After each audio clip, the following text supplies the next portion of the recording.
Hello everyone, welcome back to Music Appreciation. Looking forward to what we're going to do. We're going to start reviewing materials for our very first quiz. So today we're going to review the terms that we've talked about as well as some of the concepts that we've talked about. Our central question for today is, what terms and concepts have we discussed so far this semester, and how do I study for the quiz? So let's review the terms that we've talked about so far this semester.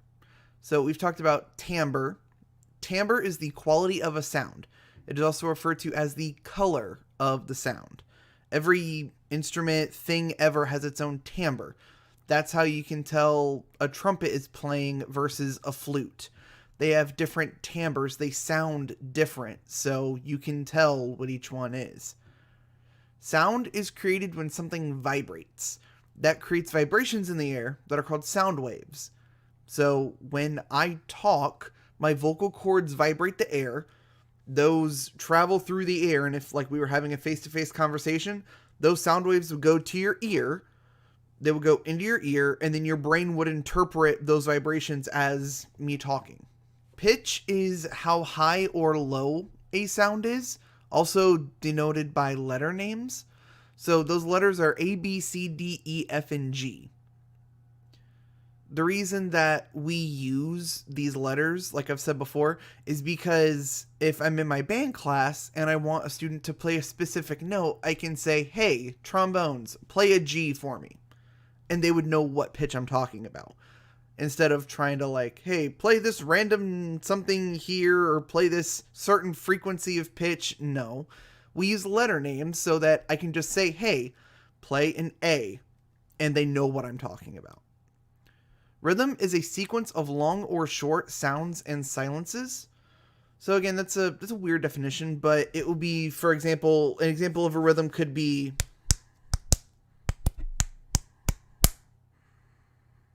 that's an example of a rhythm. There was a sequence of there being sound and there being silence. Another example.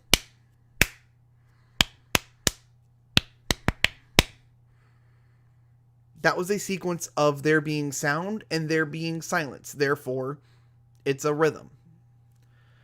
Melody is the logical succession of musical tones. It's also called the main musical idea of a piece of music. So melody is the most important thing that is going on in anything. Usually, if you're going to sing along to something in a song, it's going to be whatever the melody of the song is. It could be the singer, it could be if the trumpet decided to play the melody at a certain point.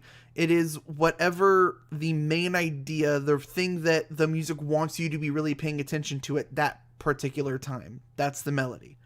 Harmony, the other side of it, is different tones that simultaneously sound in support of a melody.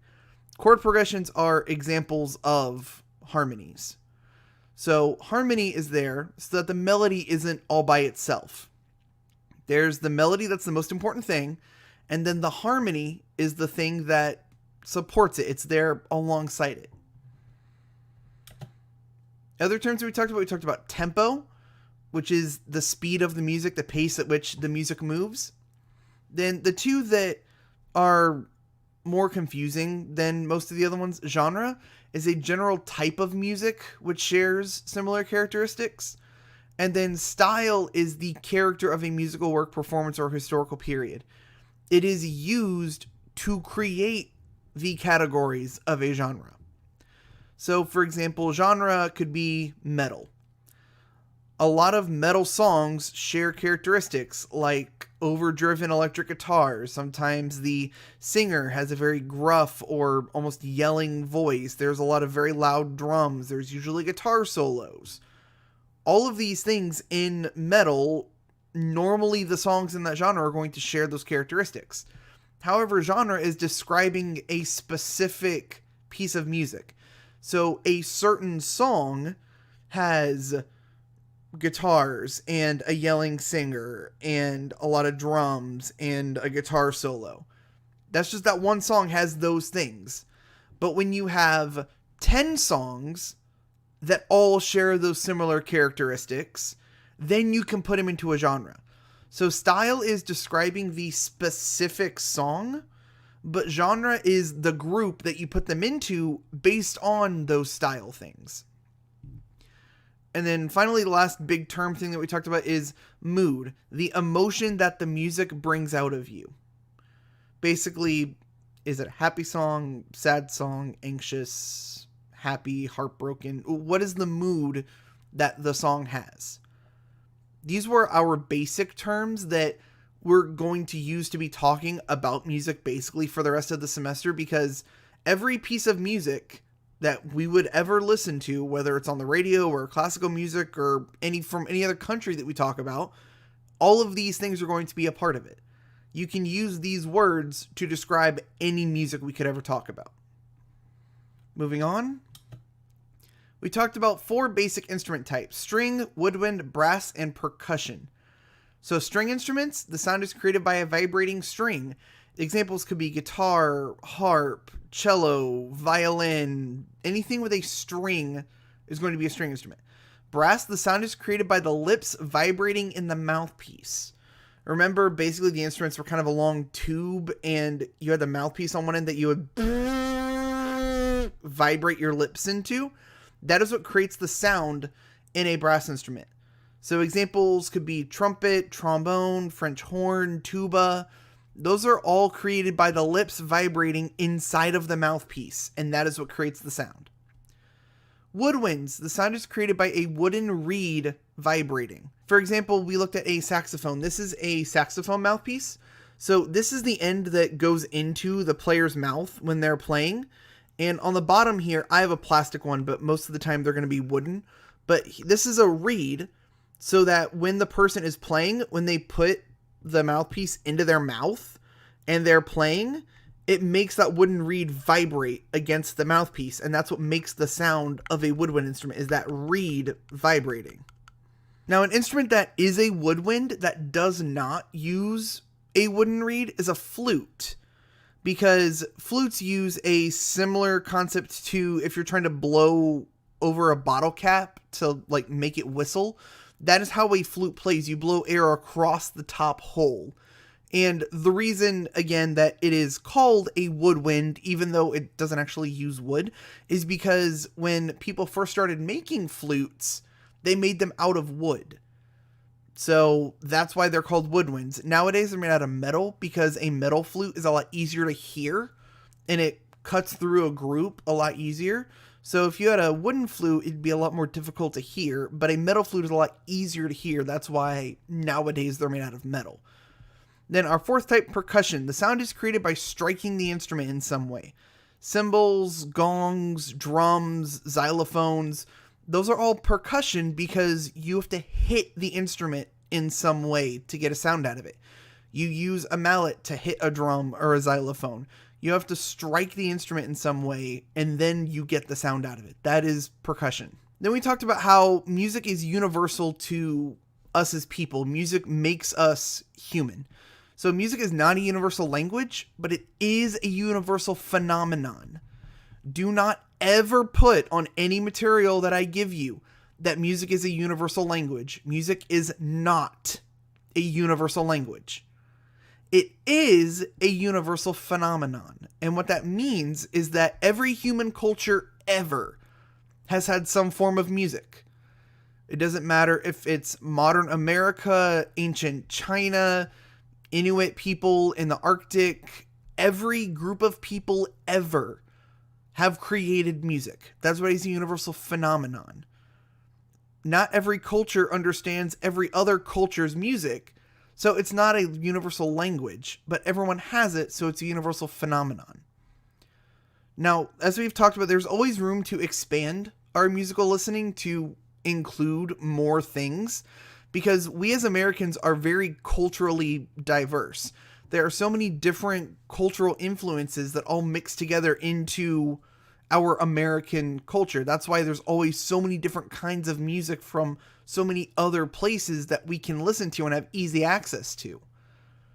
And one way to relate to other people is to share your culture with them. Culture is the customs, ideas, tastes, and beliefs that are required from a person's background. This is the sum total of a person's life, sometimes their greatest possession.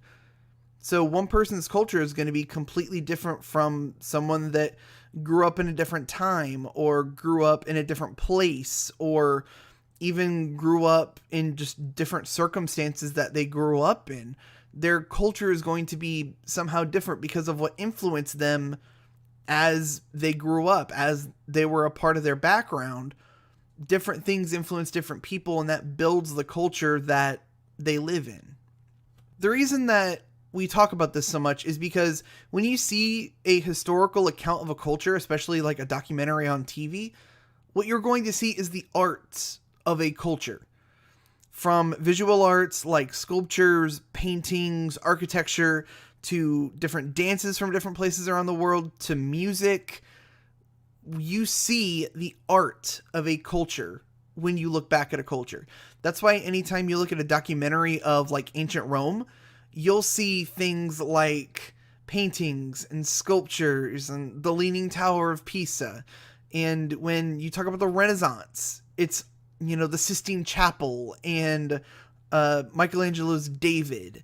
And when you talk about Greece, there's the Parthenon and the vases that have all these elaborate paintings on them. When we talk about ancient Chinese culture, there's all the beautiful buildings and all of the pottery and different things that they were able to make. So when you see a historical account of a culture, you see the art of a culture, because the art of a culture radiates that culture itself. That's why the next thing here, music is as diverse as the culture that created it. A diverse culture will create many different kinds of music. That's why when we did the radio scan activity, all of those were mostly based in America. But because, like I said, we have so many different cultural influences running around in America, that you can turn the radio station and go from classical music to rap to Spanish music to so many different kinds of music, because we as Americans have a diverse culture with many different things going on in it. Now, teenagers usually listen to music more than the average person, and there's nothing wrong with that. But your personal taste in music is part of what defines you as a person. You can like as much music or as not as much music as you like. That's why I love the quote that I found, that music is like hairstyle and food. There are many different kinds and tastes and styles that can be as broad or as narrow as a person wants it to be. So if we're comparing it to food, you could be a really picky eater, or if it's food, you'll eat it. Same thing with music. You can like 20 different kinds of music, or you can only really have a liking of a couple different kinds of music. It's not necessarily good or bad to like different kinds of music. It's just part of who you are, whether or not you like a lot of different things or not a lot of things. Then we started comparing different styles of music. We talked a lot about jazz and classical music. So jazz is a famous style of music developed in America in the late 18 to early 1900s. It is a music of exuberant spirit, and it's often improvised or made up on the spot, and it is a product of New Orleans, Louisiana. Classical music, on the other hand, refers to European music of the classical time period. Here's where we got a little bit weird with talking about different definitions, because homophony is a single melody with a chordal accompaniment. Most music that we are used to listening to is homophony. So thinking back, homophony, homophony. That prefix homo means the same. So in homophony, everyone doing the melody is doing the same exact melody. On the other hand, heterophony is a musical texture that occurs when performers are singing or playing the same melody, but each in their own way according to the voice or the instrument. So in heterophony, it sounds very weird to us because we're not used to it, but there's different melodies going on at the exact same time. And they're similar, but it's not the exact same thing. So that prefix hetero on heterophony, that prefix hetero, means different. So the people that are performing the melody are doing it a little different. That's that singing or performing it in their own way. They're doing it a little differently, hence heterophony.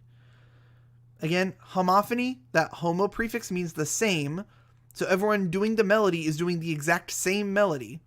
If it's one person doing the melody or 20 people doing the melody, it's all the same melody. But heterophony, hetero, different, is when people are singing just a little bit different of a melody depending on the person. We also talked about perceptive listening, which is the ability to discern musical characteristics and describe them, basically being able to listen to something and then describe what it is you're actually listening to and things about what you're listening to.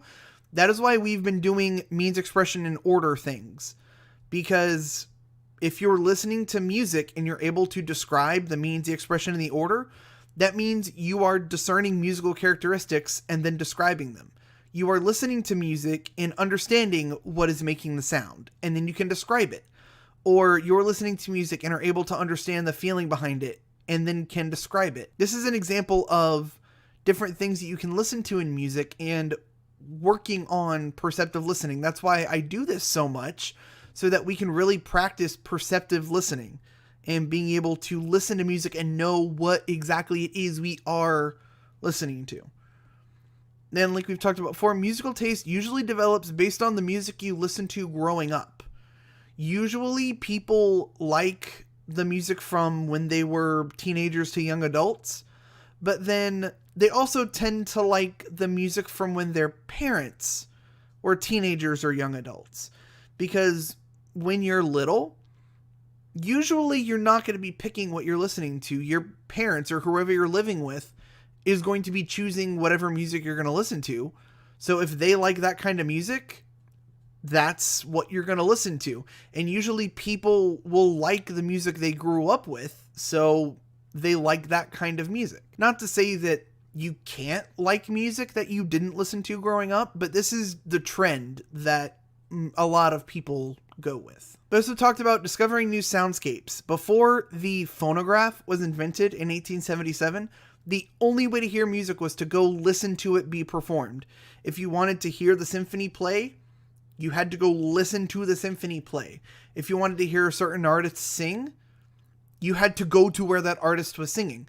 But when the phonograph was invented, the phonograph was basically a record player, if you remember. But when that was invented, you could then not be wherever someone was to listen to the music. And obviously that has progressed into being able to go on your phone and pick up basically any kind of music you would ever want to listen to just with a couple of clicks. Now, a system for writing music wasn't developed, at least in Europe, wasn't developed until about the year 800. So we don't have access to a lot of different kinds of music, but we are trying to get what we can from other kinds of music that aren't written down or aren't recorded in some way, which is where anthropologists and ethnomusicologists come in. So an anthropologist is a person that studies the physical and cultural characteristics and social customs of a group of people. And an ethnomusicologist is a professional that studies the music of different cultural groups. Basically, these people go out into the world, into different cultures, and take records and notes and sometimes videos or different recordings of people living their lives. Because otherwise, how are we supposed to learn about it? In a little bit, when we talk about the stuff from Cameroon and Mexico and China, if it wasn't for people like anthropologists and ethnomusicologists going out and learning these things and then bringing it back for the rest of us to learn, I wouldn't be able to talk about it. I wouldn't be able to know about it unless I went out and learned it for myself. But because these people exist and they work and they publish their findings, we're able to learn about these cultures from around the world because they went there with them. An easy way to remember this is ethnomusicologist. If you break apart the word, ologist, the last part of the word, ologist, is a person that studies something. And then ethno is of another culture. So ethnomusicologist is a person that studies the music of other cultures. That's literally, if you break apart the parts of the word, that's what each part of the word means, is that it's a person that studies the music of other cultures. And then the reason that I like to talk about these cultures and the people a little bit before we go into talking about their music is that sense of empathy. The ability to look at the world from another person's perspective. If you can know a little bit about their lives, then it's easier to understand their music and why and how they use their music in different ways. So the first place we looked at was Cameroon. Cameroon is a country in West Africa. They are the home of the Bamileke people. they have a warrior dance called Lali. These dances symbolize tribal unity and pride, and it brings people together in the community.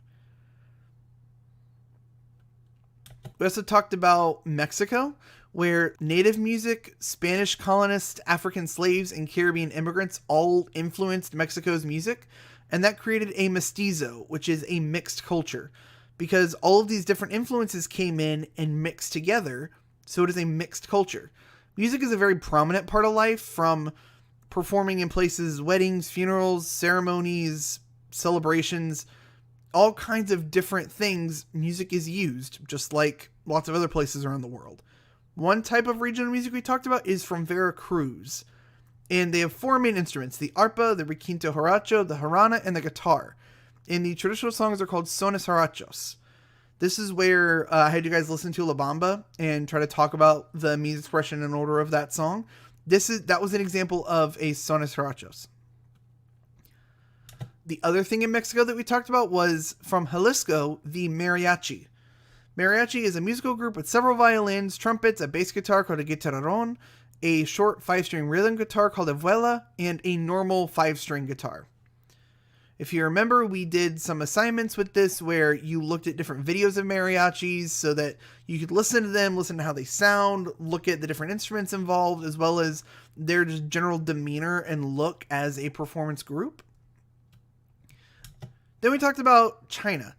So Chinese art is some of the oldest art in the world. Confucianism is a religion that identifies appreciation for music as a part of one's development. You could not be, in Confucianism, you could not be a whole person, you could not be a developed individual if you did not have an appreciation for music.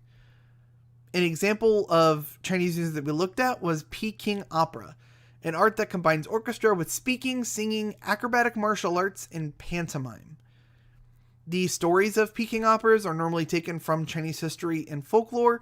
Confucian values such as patriotism and loyalty remain in the opera. And one well-known Peking opera that we looked at was The Story of White Snake. So wrapping up what we just went through, we're reviewing materials for the quiz. We looked at some terms and concepts that we looked at. I'm going to assign you a review packet. And what it's going to be is there will be a bunch of statements that you will be able to find in the videos and the notes that we've done before. And it'll just be blanks that you have to fill in into this study guide review packet. And the way that it works is that not everything in the review packet will be on the quiz, but if it's on the quiz, it will be somewhere in that review packet. I'm not going to leave something off of the review packet and then spring it on you in the quiz. That's not right. I'm not going to do that. Also here in Schoology is a link to a Jeopardy review game that I normally play in the classroom. Obviously, we're not in the building right now, so we can't play that. But the link to it will be there if you want to go through it and see the questions that would be there. So as always, if you have any questions or concerns, please email me and I'll do whatever I can to help. Have a good day.